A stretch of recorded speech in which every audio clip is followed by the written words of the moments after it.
Hi, I'm David McElwain. I'm one of the chaplains here at the Cheyenne VA, and we're here for our COVID calming mindfulness today. I'm going to start our timer so we know when we're done. I'm going to encourage you to find a comfortable position,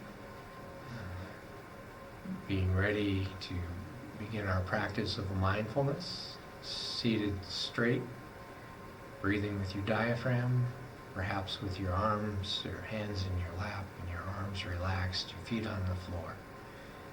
Begin to pay attention to your breath. Slowly in and slowly out.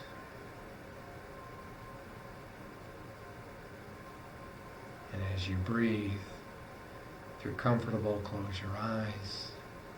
If not, find a place to focus so that you can pay attention to your breathing. Slowly in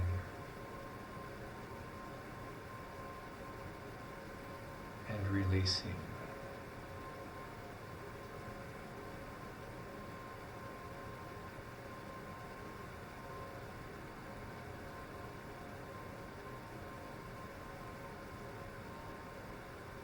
So today, as you are mindful and pay attention to your breathing, I'd like to consider the idea or the concept of self-control.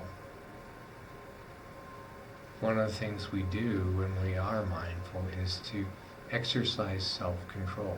It's control not just of our bodies and our breathing, but control of our minds and our thoughts, our emotions.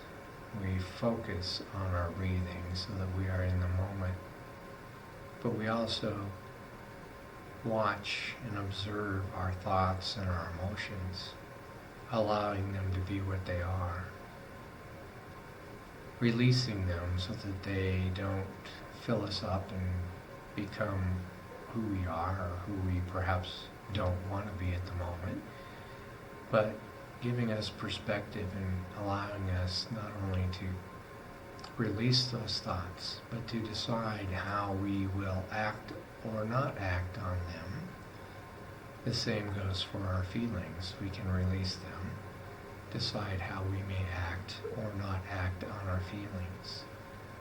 This self-control is a piece of being able to live the lives that we want to live. Many of us, when we were in the military, were understanding of self-discipline or good order and discipline. Self-control is a piece of that. We learned quite often how to not say things that we maybe wanted to say.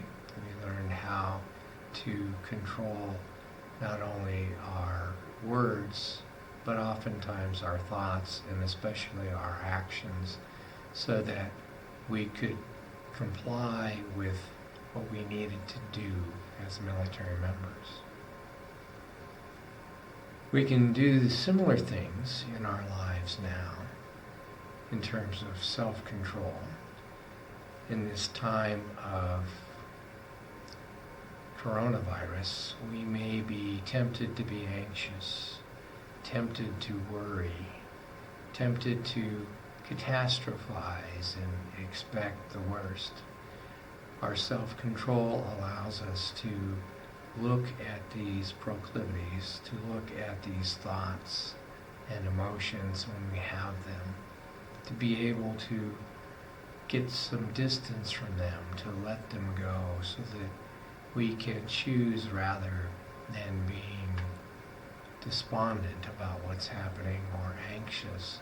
We can choose to accept it, to recognize that it is beyond our control, that all we really control is our own attitude and our own behaviors, our own being.